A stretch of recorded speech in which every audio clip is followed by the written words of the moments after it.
पूर्व मुख्यमंत्री रघुवर दास ने आज झारखंड विधानसभा के समक्ष नमाज के लिए कमरा लाने के विरोध में अनशन किया। रघुवर दास ने मुखर संवाद से बातचीत के दौरान विधानसभा अध्यक्ष रविंद्रनाथ महतो पर मुस्लिम तुष्टीकरण का आरोप लगाया। झारखंड में नमाज को लेकर लगातार राजनीतिकरण हो रहा है और झारखंड विधानसभा कई दिनों से हंगामे की भेंट चल रही है। जो सदन की कार्यवाही है वो नहीं चल रही है। सदन से बाहर रहते हुए पूर्व मुख्यमंत्री रघुवर दास ने नमाज के मुद्दे पर बीजेपी का मोर्चा संभाला है। इस समय रघुवर दास जी खुद हमारे साथ हैं जो विधानसभा के समक्ष धरने पर बैठे हैं। सर, ये धरना क्यों, और कहा जा रहा है कि पहले से भी ये प्रावधान था।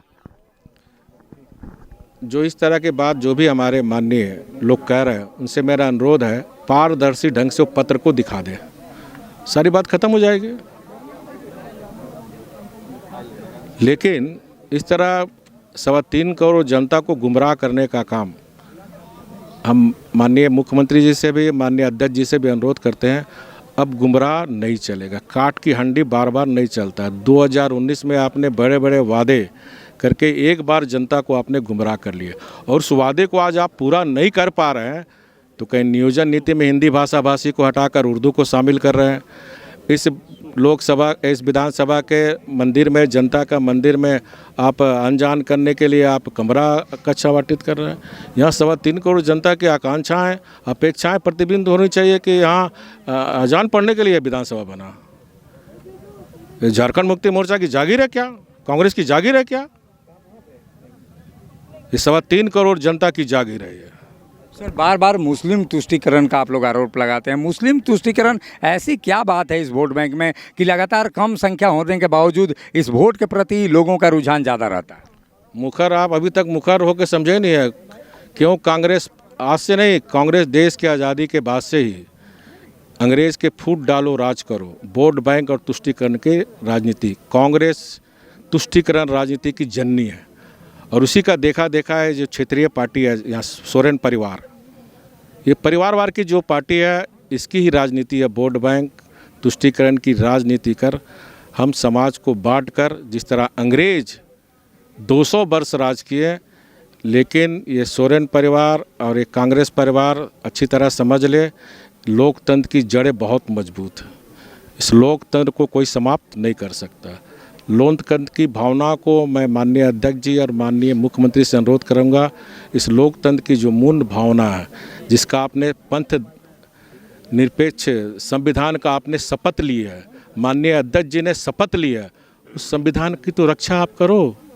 आप जैसा व्यक्ति संवैधानिक पद पर बैठकर इस तरह गैर संवैधानिक काम करेंगे, ये लोकतंत्र में शोभा नहीं देता। सर, आगे कहाँ तक लड़ाई जाएगी? क्योंकि अब तो सड़कों पर मामला उतर गया है, सदन से लेकर सड़क तक बीजेपी उतर गई है। अब आगे क्या परिणाम होगा? जो आप धरने पर बैठे हैं उसके बाद की रणनीति क्या? भारतीय जनता पार्टी 365 दिन चलने वाली पार्टी है। हम सिर्फ चुनाव में कुकुरमुत्ता की तरह उगने वाली पार्टी नहीं है। भारतीय जनता पार्टी जनता के लिए हमेशा आंदोलन करती रहती है। आज भी माननीय प्रदेश अध्यक्ष के द्वारा जो प्रदेश के द्वारा निर्णय लिए गए, उसी कार्यक्रम के तहत लगातार 4 दिन से, चाहे हमारे माननीय विधायक सदन के अंदर हो, चाहे हमारे भारतीय जनता पार्टी के कार्यकर्ता, आज हम लोग हजारों कार्यकर्ता अरगोड़ा से पैदल चल कर यहाँ तक पहुँचे हैं।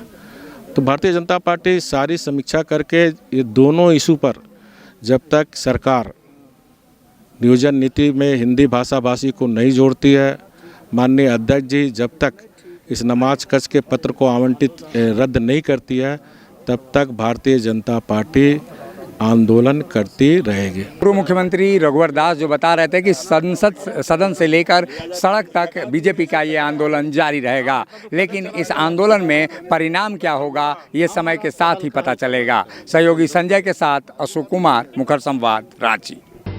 जब टूटती है आस, जब थकती है सांस, जब रूठते हैं अपने, मुंह मोड़ता है जमाना, जब अंगड़ाई लेता है संकल्प, फिर बनती है कहानी, बनते हैं अनमिट निशान। देखिए मेरे साथ संघर्ष की दास्तान।